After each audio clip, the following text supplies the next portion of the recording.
Yep, I saw it. I just ran away. Hey guys, today's broadcast, today's show, stream, whatever, is coming to you as I travel. I have all my stories ready to go, so I am sitting. I hope that you guys are getting this, um, that this stream will be good. Hey MG, how are you, hon? I'm going to try and get most of this done while we're sitting still. Kind of not prepared, and I didn't bring the. I'm prepared, but not prepared. How's that? Anyway, so we're traveling. We're headed to Tennessee to my son's wedding this weekend, and so the streams will come, but they'll be. Tell hubby I sure will. We had to make a stop here at Walgreens because he is having issues getting the right Lantus for his one touch. They keep giving him this other these other Lantus, and it's wrong. Yeah, a wedding. So we're going on a little mini trip here, and anyway. So without further ado, we're going to get right into these headlines. I hope I can get to all of them. I do have all the stories updated on the website, so just letting you all know. Okay, so first we have the San Francisco update from the San Francisco Chronicles, and it says that the live update says that Marin County Fire shuts down Highway 1 as San Francisco I don't know, could face delays from smoke. It says the latest developments on the Kincaid Fire and PG&E's power shutoff. Complete details on the Kincaid Fire are here, and a full coverage on the outages is here. 12:09 news conference updates on the Kincaid Fire. Mike Parts of Cali Fire said that the response includes 500 fire personnel, 8 air tankers, and 100 law enforcement officers. We expect the fire to grow. He said officials did not update the area consumed by the blaze beyond 10,000 acres. It remains at 0% contained. No firm count is known of the structures destroyed. Evacuation orders remain in place, but there are no plans to expand them at this time. California Highway Patrol has resources on hand should a Highway 101 need to be closed. There is absolutely no indication at this time we are going to need to do it, said I guess that's Chief Captain Aristal Wolf. 12:05, it says PNG left high voltage lines on near Kincaid Fire. Um, uh, and this is just, it gives you a detailed account. It goes backwards, and I don't like it. I wanted to start from the beginning and go up, but we're going to go ahead and try to move along on these articles kind of quick today. Like I said, I'm doing this as we sit and wait for my hubby to come out of Walgreens. So, and I want it to be a decent stream, guys. Okay, so U.S. lawmakers are asking uh, the oh goodness sakes, I did not click on it. Uh, okay. So ISIS is staging an attack in its symbolically important places to send a message. We're back. It says, as ISIS attack on an Iraqi oil field checkpoint that killed at least 2 members of the Iraqi security forces sends a clear message. ISIS sees itself making a comeback, and it wants the world to know. Earlier this week, ISIS attacked security forces at a checkpoint near Alas oil field in Iraq, Salahuddin Providence, a site that was on the terror group's main sources of income during the territorial caliphate. The important thing to note here is that the ISIS attacked a checkpoint near the oil field, said Brandon Wallace, a counterterrorism researcher at the Institute for the Study of War, who said it's an indication that ISIS is going after symbolic or economically targets likely to be guarded by security forces. The group is also trying to disrupt the social fabric in Iraq by going after village leaders, Wallace told Insider. If you take out the right guy in a village in one area, that can have much longer lasting impact on the stability of the community, he said, creating an environment in which ISIS is actively a viable alternative. It says the group seeks to do the same across the porous border in Syria. Hello, sweet Jenna. How are you? Uh-oh. Okay, I will pray for snafu tonight. It says, over the past month, ISIS has made an attempt or attacks in Raqqa, the former capital of the caliphate. Raqqa was liberated by the SDF and the coalition forces in 2017. But ISIS could be attempting to destabilize the area, according to the International Crisis Group. And all this time, we had not heard anything about ISIS until we pull out of Syria. But I'm not saying that one has to do with another. They would not have reformed that quickly. I'm telling you. There's just no way. Okay, it says U.S. lawmakers are asking the director of national, and these are two articles I'm reading to you come from Business Insider, guys. This article says that U.S. lawmakers are asking the director of national intelligence to investigate TikTok as a potential risk to national security. Two more U.S. lawmakers are calling for investigations into TikTok as a possible risk to national security, Tony Rahman and Drew Harrell at the Washington Post reported. Senator Minority Leader Chuck Schumer and Senator Tom Cotton cooperated across political parties to co-write a letter asking intelligence officials to investigate TikTok on Wednesday. The letter was addressed to the Director of National Intelligence, Joseph McGuire, and suggests that the Chinese-owned app poses a potential counterintelligence threat we cannot ignore, according to the Post. So I tell everyone, please be careful if you use TikTok. It is, one of those things. I do have an article that I'm hoping, I really want to read it tonight because it's more about biblical, but it is on the news.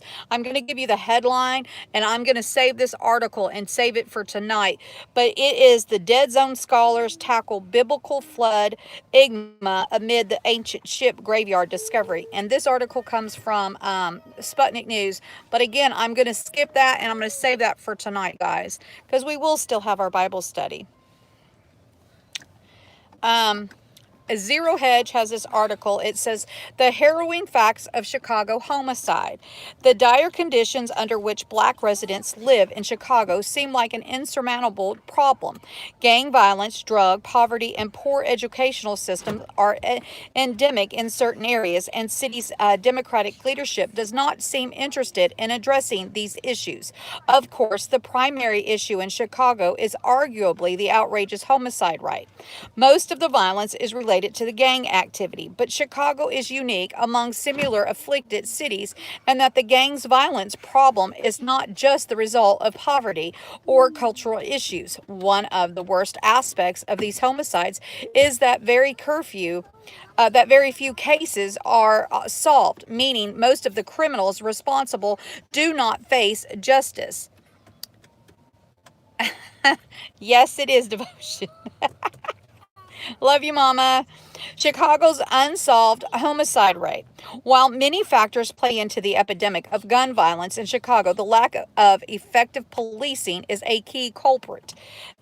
When former Mayor Rahm Emanuel was in office, he enacted reforms to the police procedures that made it far more difficult to law enforcement. 1991, Chicago's police department had to arrest 67% in murder cases. In 2018, that plummets just to 17%.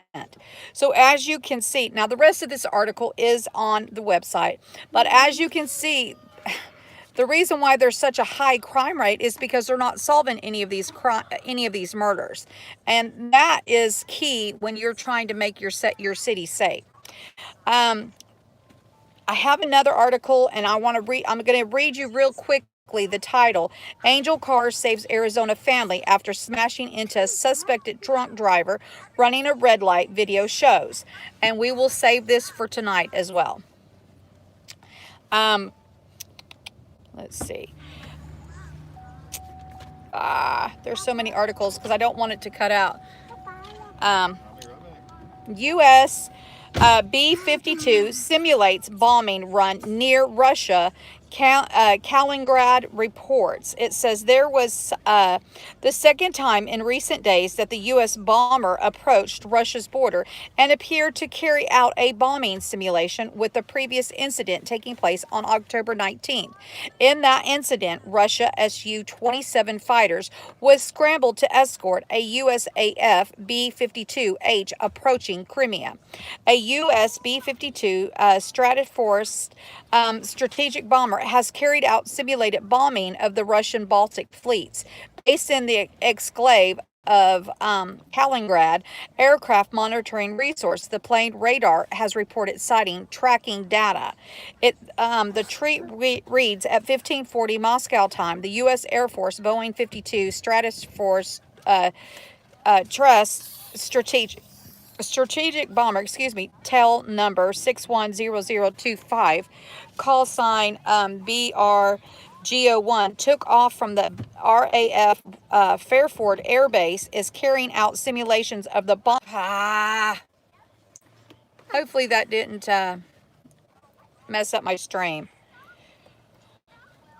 Anyway, so let's see. The resources map shows the bomber flying through the Baltic Sea, turning southeast into Lithuanian airspace and approaching to within about 45 kilometers the Russian exclave to its east over the Lithuanian town of Mariupol.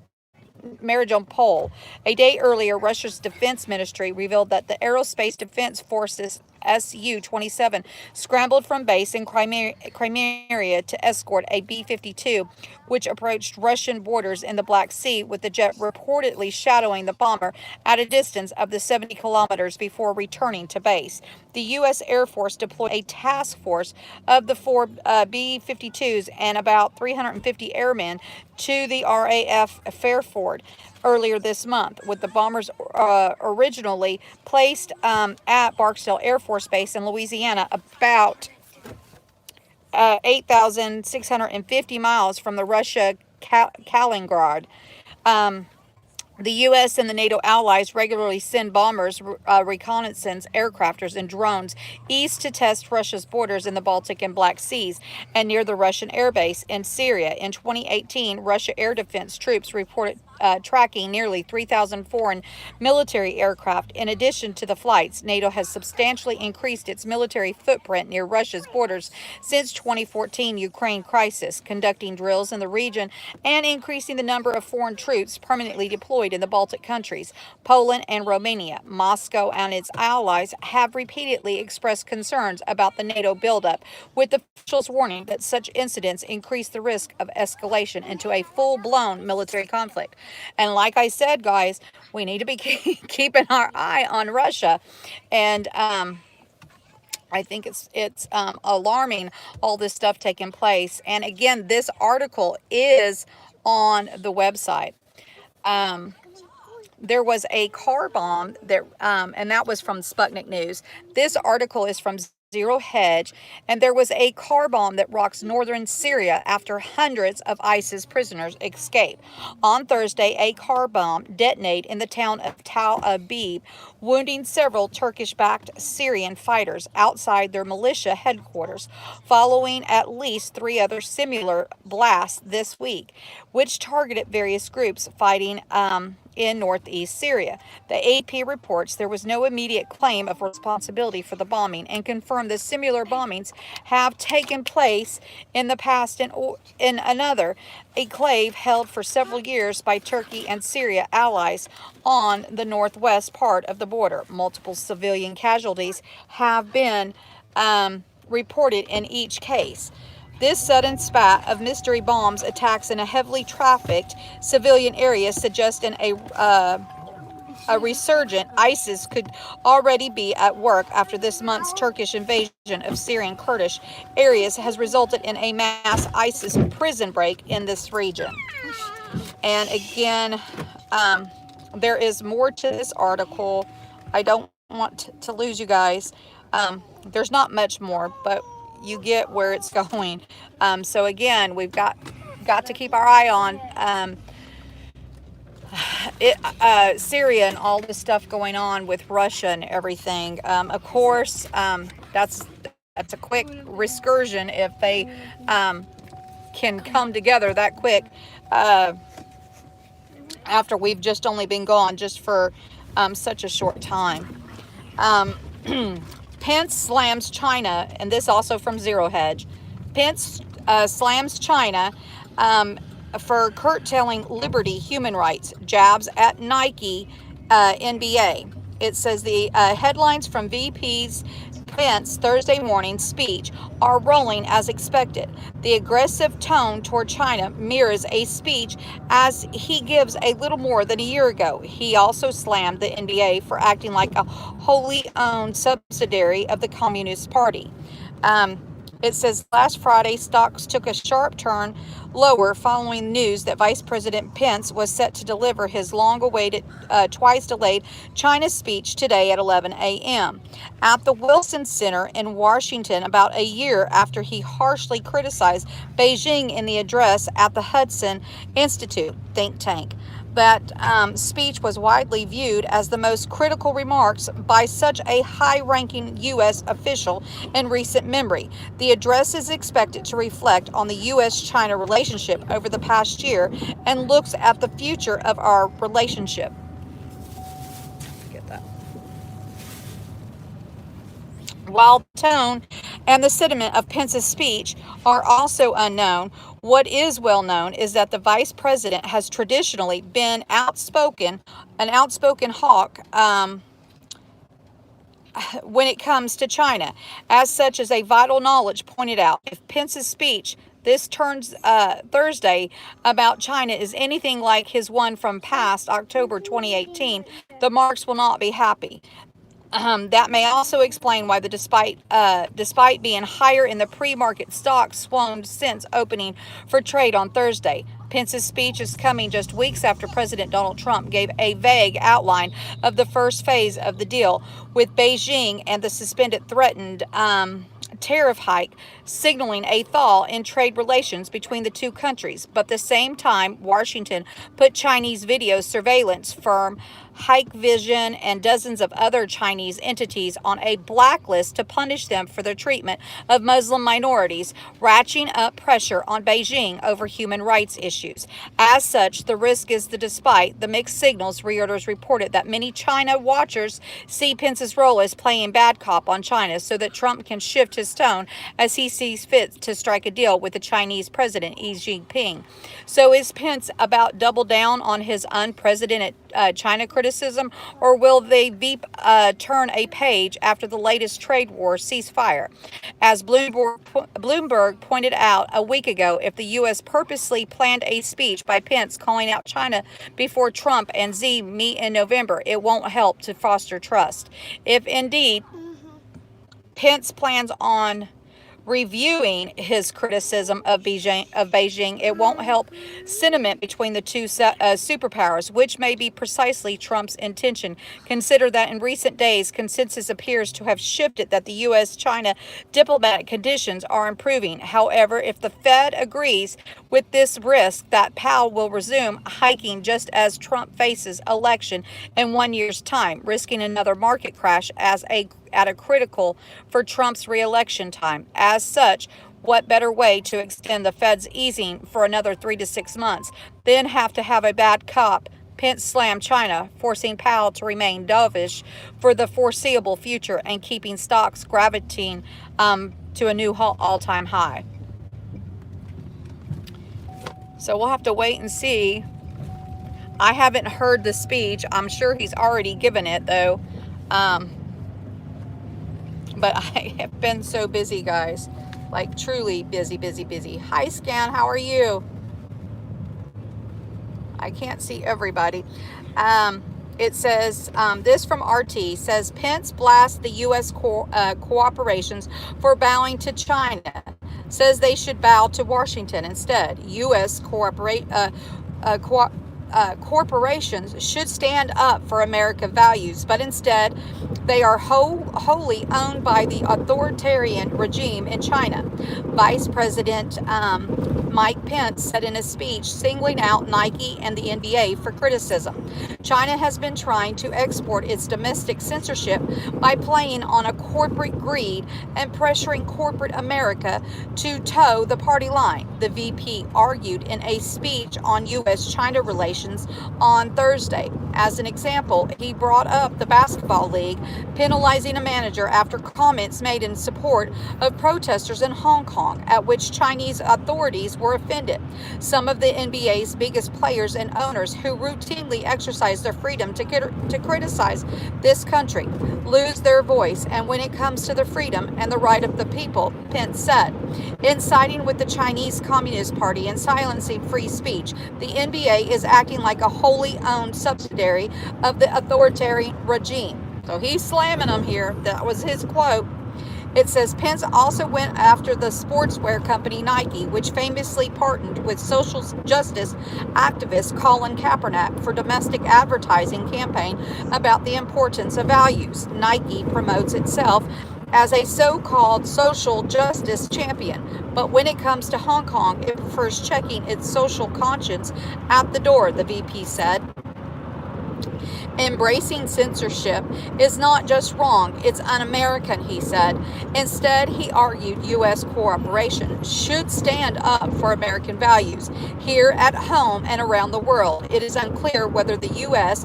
of stand up was deliberate here, given the NBA and Nike support for athletes who kneel in protest at the U.S. national anthem. President Donald Trump administration has taken a hard line on China over trade, and Pence explained that they seek a fundamental restructuring of Washington's relationship with Beijing, using the phrases familiar to Cubans, Iranians, Venezuelans, and every other country targeted by the U.S. for regime change. He also said that Washington has no problem with the Chinese people, only their government. Pence also admitted that the U.S. had sought to transform China into a free and open society through trade, but that this approach did not work, and held up democracy as practiced in Taiwan, an island claimed by China but ruled by the defeated nationalists who escaped the mainland in 1949 as a better path for all Chinese path. While Pence talking about the mutual respect in Chinese relations, he did not explain how U.S. support for separatism in Hong Kong and Taiwan would be respectfully to Chinese values, namely territorial integrity. Much of the destiny of the 21st century will hinge on the U.S. relationship with China. After all, that Pence said the U.S. wants to continue doing business with China and is relying on Beijing's cooperation in denuclearizing North Korea and enforcing U.S. sanctions against Iran, something China has no obligation to do. So, as you can see, Pence did actually go after China in a sense, and I don't blame him. This here article we'll come back to just in case. Russia takes S-400, and this is from RT, guys. Russia takes the S-400 air defense system to Serbia for its first ever drill aboard. It says Moscow sent the latest S-400 Triumph and Pantsir S-1 surface-to-air missile systems to the Balkans for the first ever exercise abroad. The S-400s, along the battery of Pantsirs, were deployed at Banjirka Air Base, 25 kilometers from Serbia's capital, Belgrade. The Russian Defense Ministry said on Thursday they are there to take part of the Slavic Shield 2019 joint military drill. It is the first Russian-Siberian exercise of its kind, as well as the first time Moscow's state-of-the-art air defense missile system have taken part a drill abroad. Siberian troops had the opportunity to observe the S-400 in action last month, when the first phase of the drill was launched in southern Russia. The countries share a long history of friendly relations, and despite being surrounded by NATO members states, Belgrade remains Russia's closest ally in the Balkans last year. Russia delivered jets, helicopters, tanks, APCs, and radars to Siberia. The country is currently expecting a delivery of Pantsir S-1s, while some of the politicians expressed interest in obtaining the S-400s as well. It says the S-400s were recently purchased by Turkey and India. Both states were pressured by the U.S. to scrap the contracts, but went ahead with the deals anyway. So, again, Russia in the news again, and they're spreading their weaponry everywhere, guys. Oh, mercy. Okay, now we have Fox News. The Pentagon is likely deploying tanks to Syria, officials say. It says the Pentagon is likely to order tanks and hundreds of soldiers to eastern Syria, U.S. officials tell Fox News. The tanks will come from a unit already deployed to the Middle East, the officials said. The potential deployment was first reported by Newsweek. The plans come one day after Trump announced a permanent ceasefire in northeast Syria and said a small number of U.S. troops would guard oil fields previously held by ISIS and now in Syrian Kurdish hands. We've secured the oil, and therefore a small number of the U.S. troops will remain in the area where they have oil, and we're going to be protecting it and will be deciding what we're going to do with it in the future, President Trump announced. On Thursday, President Trump clarified his remarks in a tweet saying, "The oil fields discussed in my speech on Turkey Kurds yesterday were held by by ISIS until the United States took them over with the help of the Kurds. We will never let a constituted ISIS have those fields." U.S. officials tell Fox News that the ceasefire is largely holding, but not everyone agrees. The top Kurdish commander of the U.S.-backed Syrian Democratic Forces, General Muslim Abdi, accused Turkey of violating the ceasefire in a tweet posted Thursday morning. It says, in spite of the Turks' announcement of the end of the military operations, they and their jihadists continue to violate the launch attacks on the eastern front of Syria. The guarantees of the ceasefire must carry out the responsibilities to rein in the Turks, the SDF hashtag. General Muslim appears to be referring to the Trump administration as the guarantors of the ceasefire. President Trump said Thursday morning he had spoken to General Muslim and really enjoyed their conversation. He appreciates what we have done. I appreciate what the Kurds have done. Perhaps it is time for the Kurds to start heading to the oil region, the president added in his tweet. While President Trump touted the success of his ceasefire with Turkey, the president's defense secretary appeared not to be optimistic about the NATO ally. It says, Turkey put us all in a very terrible situation. I think the incursion was unwarranted. I think President Erdogan was fixated on making this incursion for one reason or another, and there are not possibility. We are going to start a war with NATO ally Mark Esper said. The direction of Turkey with regard to the alliance is heading in the wrong direction, Esper added. We see them spinning closer to Russia's orbit. On Capitol Hill Wednesday, the president's special envoy to Syria acknowledged pulling all U.S. troops out of Syria would have been a big mistake. We obviously have troops there for a mission. The mission was defeating ISIS, so if we remove those troops before the mission is complete, then you have a problem, and we do have a problem right now, and we are working our way through it, said Ambassador James Jeffrey, the president's special envoy to Syria and the ISIS fight. He later told Senate panel the plans on defending the oil fields have not been completed. What we're doing to these oil fields, with these oil fields? That's a really good question, and we are really working hard on it. We do not have an answer at this time, Jeffrey said. Defense Secretary Mark Esper told CNN 100 out of 10,000 ISIS fighters in captivity in Syria have escaped. The president says they have been largely recaptured, but the U.S. officials say they are not sure. President Trump announced of a permanent ceasefire came one day after Turkey had turned to Russia to begin joint patrols along the Syrian border. A decision announced in a joint press conference between Turkey's President Erdogan and Russian Putin in the Black Sea resort town of Sochi.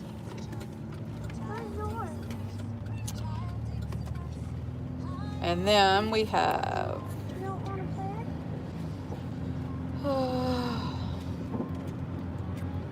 Are we going the right way, the wrong way? Lawmakers come together to honor Cummings, one of the greatest in our country's history. And again, this was the day that they laid to rest Cummings, and there is a nice article from The Hill. If you're interested in it, it is on there, but it just talks about all the people that showed up, and it's a really nice article. And he just, I only put this article up here because I wanted to show you that I don't understand how come they can come together and act like they lost their best friend and they're so bereaved, but yet when it comes to hashing out these their political differences, they're at complete opposites, and I think that if they were to try to remember each and every day that every one of them could be taking their last breath, maybe they might get along a little bit better when it came to putting bills together and working this legislation stuff out. No, what they need to realize is they work for us, not for themselves. And that's true too. My husband has a very good point, guys. A very good point. They need to quit working for their own agendas and work for their... There you go. And so there is this nice article from The Hill on there. Then I have this article from Bret Baier that says that Gordon Sondland says William Taylor's most damning testimony never happened. It says U.S. Ambassador to the European Union Gordon Sondland disputes the most damning portions of the acting Ukraine Ambassador William Taylor's impeachment testimony. And here we go again. Welcome to the Russian collusion. The Star Chamber, where Representative Adam Schiff holds secret basement impeachment hearings, hoping to overturn a presidential election using selective leaks, and our corrupt media play right along. Who didn't see this coming? Hey, raise your hand if you slept time again. This is how it works. Some deep state never Trumper delivers a bombshell testimony that is certain to see the orange bad man removed from office, and then it appears to fall apart once all the facts come to life, once the full context becomes clear. This is even worse than the Russian collusion, though. This process is somehow more corrupt because the time the Democrats and their media allies are coordinating impeachment testimony in secret and then running for a touchdown carry in selective leaks chosen by Schiff, the serial liar who looked America in the eye for 3 years to tell us that he had concrete evidence Trump colluded with Russia. We already know that the only thing leaked from Trump Taylor's testimony was his opening statement, while not one moment the cross-examination he faced has been made public. And now we have 3 congressmen who were there saying Taylor's allegations fell apart. The absolute truth, no one knows how this will shake out. My issue is the only following: the media slavishly reporting on Schiff's selective leaks from a secret partisan proceeding as gospel. Anyway, according to Taylor's opening statement, this man, who has never met or spoken with Trump, claims he heard a third and a fourth hand information proving there was a dastardly quid pro quo between Trump and Ukraine. i.e., Ukraine gets no military assistance. So see, here we're going on second and third hand information again. They can't. It ain't information. It's just hearsay. It's just hearsay. Which And is so inadmissible in court. court. In any court. Exactly. So none of this stuff can even hold up. And of course, it just goes into more of the same old stuff. We know about the phone call, but this is a very well written article on Brett Bard, and I wanted to touch it. Hello, Crazy Mexican. I haven't seen you in a while. How are you? Hello, Colleen. How are you, honey? I see Huckleberry's here. Anyway, so I hope everyone gets a chance to check out these articles. And then let's see if I have another article that I can read. I'm trying for this not to lose connection because we are traveling. And I'll try and finish up with the rest of these articles at home if I lose connection. Hello, Miss Kim. How are you? Glad to see you, West Virginia Prepared Mind. Hello, sweet Jenna. The jihadwatch.org says that Chicago's Muslim caused a bomb scare in the casino, demands the Quran at his defense table. On February 12th, Madavini made an alarming statement, was detained, demanded police take him to their leader, and said if he didn't meet with President Donald Trump, we would all meet Allah, according to the affidavit. Well, this is being dismissed as a mental illness, as in so many other cases. Certainly his commitment against unbelievers are clear, but no one will take much notice anymore. Oruro casino bomb scare suspect won't act as his own attorney for the November trial by Harry Hitzman, the Chicago Daily, on October 4th. A Chicago man charged with causing a bomb scare in February in which the Hollywood casino in Aurora was evacuated has dropped his request to represent himself in his November 5th jury trial. The Mustang M. Oh, goodness sakes. They have such strange names. Mudanavu 30 of the 8500 block of West Washer Avenue will require a Turkish interpreter and a copy of the Quran at his defense table for his trial on charges of felony disorder conduct, which could land him in prison. More than 150 police officers and other first responders helped evacuate the downtown casino February 12th after Maduvo, who police said was dressed in a Muslim attire, drove a large box truck to the no parking zone on the north side of the New York Street, partially blocking the valet area. On February 12th, Marduvo made an alarming statement, was detained, demanding police to take him to their leader, and said if he didn't meet with President Donald Trump, we would all meet Allah, according to his affidavit. Maduv added that he wanted to take over and destroy all casinos, and later told the police, according to the affidavit, that he believed the casino harbored sin and wanted to deliver his message from Allah without hurting anyone. Okay, so that was and that's from the Jihad Watch.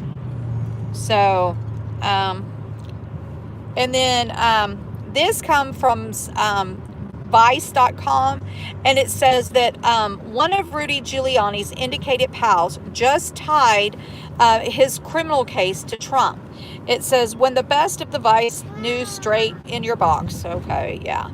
President Trump has distanced himself from Rudy Giuliani's associates, indicated in campaign finance schemes, insisting he doesn't know those gentlemen. But Trump's stance was challenged Wednesday when Lev Parnas, an indicated associate of Giuliani, tied him directly to the Trump by raising the prospect that evidence in the case could be covered by presidential executive privilege. Parnas and his business partners, Igor Fruman, pleaded not guilty to the allegations of attempting to parlay illegal GOP campaign finance donations into political influence on behalf of an unnamed Ukraine politician and Russian businessman. Both men were arraigned Wednesday in the Southern District of New York on federal charges of conspiracy and making false statements to the federal election impeachment inquiry, in which the House Democrats are seeking to uncover whether Trump abused his power by pressuring Ukraine to launch the investigation of his 2020 Democratic rival Joe Biden in the 2016 election. Parnas and Fruman served as guides to Giuliani, Trump's personal lawyer, as he attempted to pressure Ukraine to launch the investigation. A lawyer for Parnas told the judge that some documents in the huge trove of evidence obtained by the investigation in the case might be covered by White House Secretary because the Parnas and Fruman employed Giuliani as their attorney.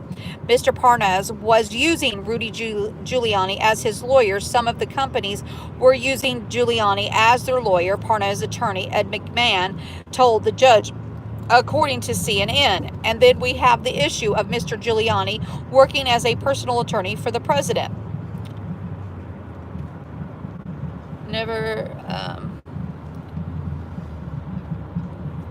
Okay, you guys are talking about something I don't know. I will be vindicated, Parnas declared. This isn't the first time Giuliani's troubled associates have raised their connection to Trump as a legal shield. Trump's former attorney, John Dowd, has represented both men in regard to the House impeachment inquiry against Trump, although it was not immediately clear Wednesday if he still does. In a letter the House committee sent earlier this month, Dowd linked Parnas and Furman to Trump through Rudy. Be advised that Mears and Parnas and Fruman assisted Mr. Giuliani in a connection with the representation of President Trump, Dowd wrote in a letter to the House Intelligence Committee. Dowd cautioned that some of the records might be covered by the presidential executive privilege, which is legal shield that can be used to keep certain executive branch records and communications secret, although exact limits of its effectiveness are up for debate among legal scholars. On Wednesday, Parnas lawyer McMahon asked the prosecutor's use of a special team to comb through the evidence to look for items covered by attorney-client and executive privilege. These are issues we need to be very sensitive to, McGahn told the judge Wednesday, according to the New York Times. I'm telling you, I know how to resolve this.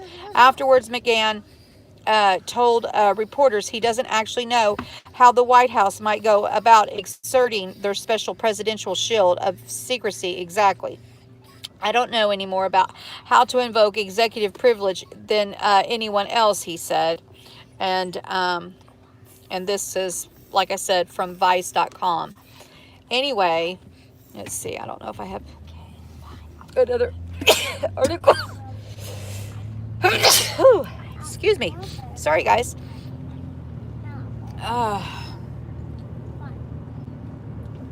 Okay.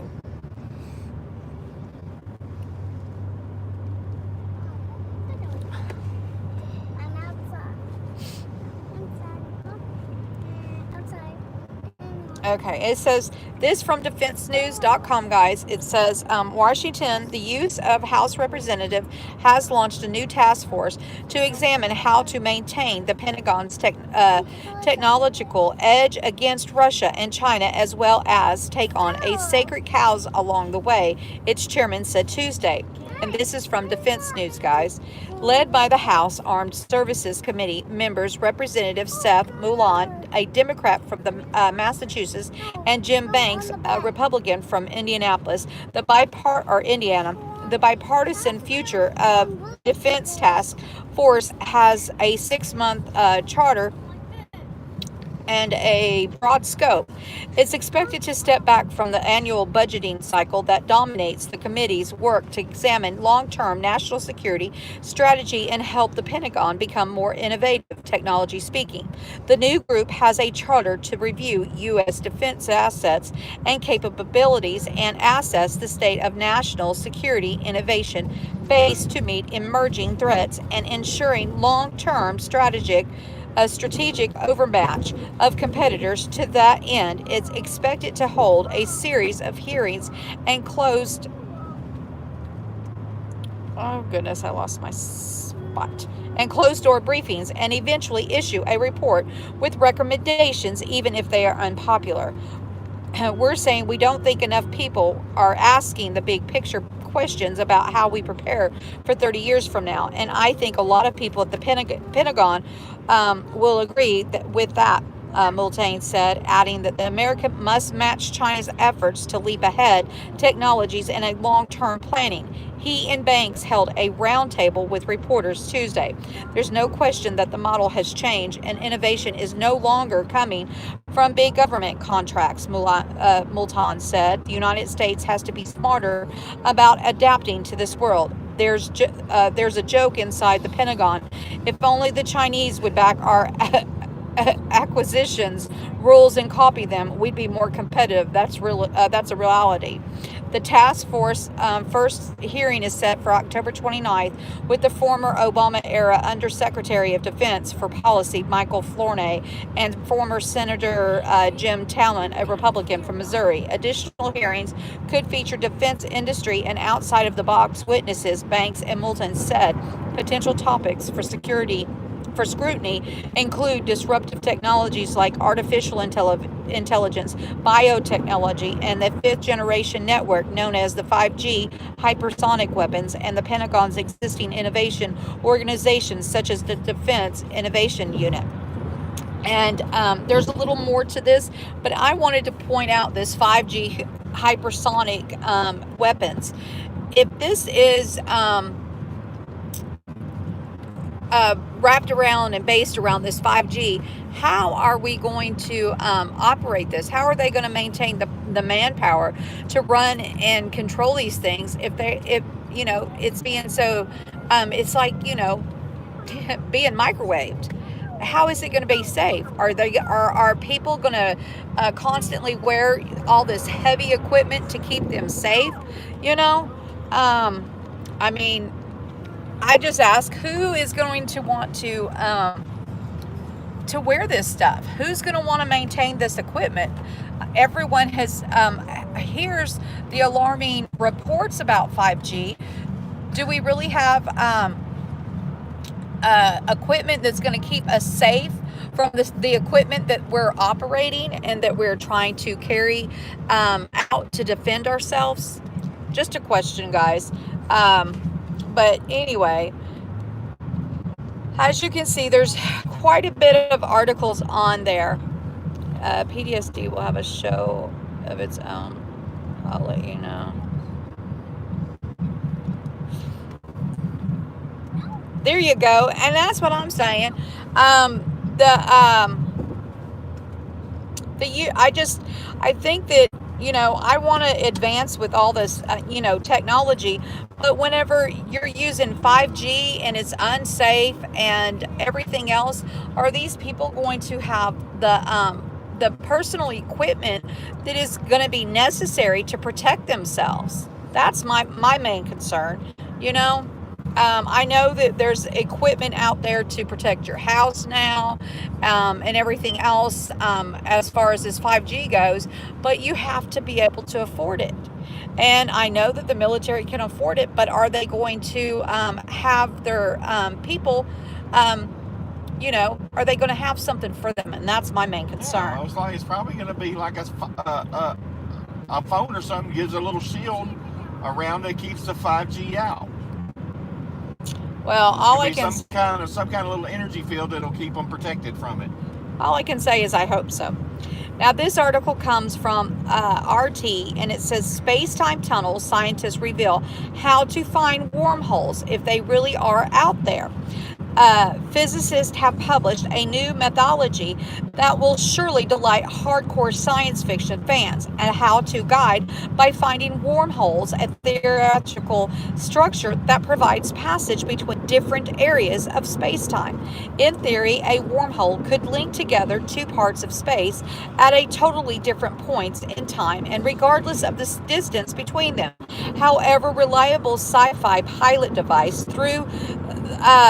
though they may be, no one knows if they really exist. Now, scientists at University at Buffalo and Case Western Reserve University in the U.S. and Yangtze University in China have published new research in a physical review to detail a very way to potentially locate wormholes.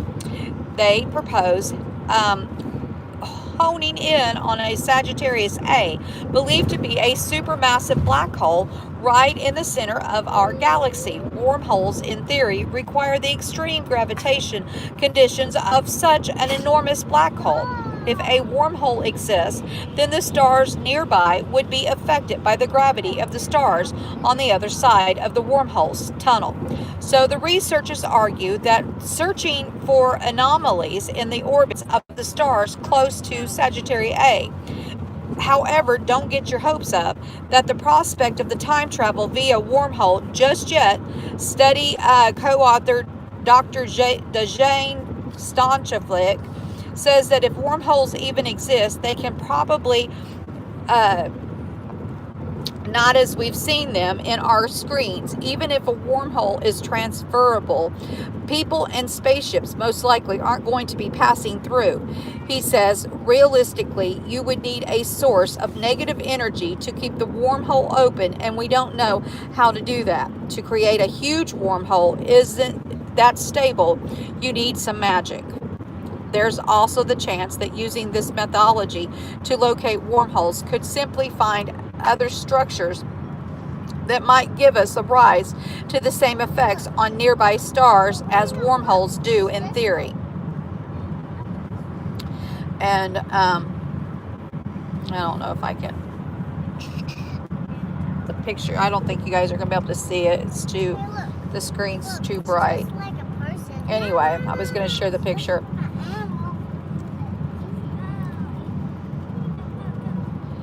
Okay.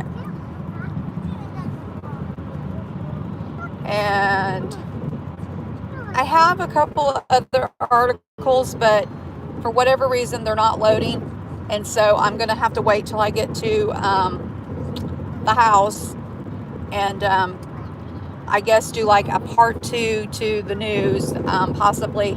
I might even just save them for tomorrow, guys. But anyway, as you can see, we're traveling down the road, headed to Tennessee, and I will have Bible study. Yeah.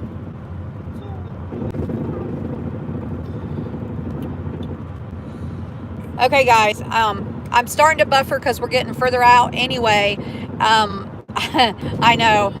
So we'll finish this news, the rest of the articles that I have, either later tonight or tomorrow, just depending. But we will have Bible study, and I will wait till we get to the house to do that because I don't like it buffering and stuff like that. So we'll see you guys hopefully about 8 to 8:30 because it doesn't take us that long to get to my son's. Anyway, hopefully we'll be able to get everything set up. I hear ya. Anyway, so we're traveling, and like I said, when I get there at close to 8, it'll be 8 after, around that time, we will have Bobby's Bible study. Anyway, thank everyone for stopping by, and I love you all, and hope to see everyone at 8 o'clock for Bible study. God bless everyone.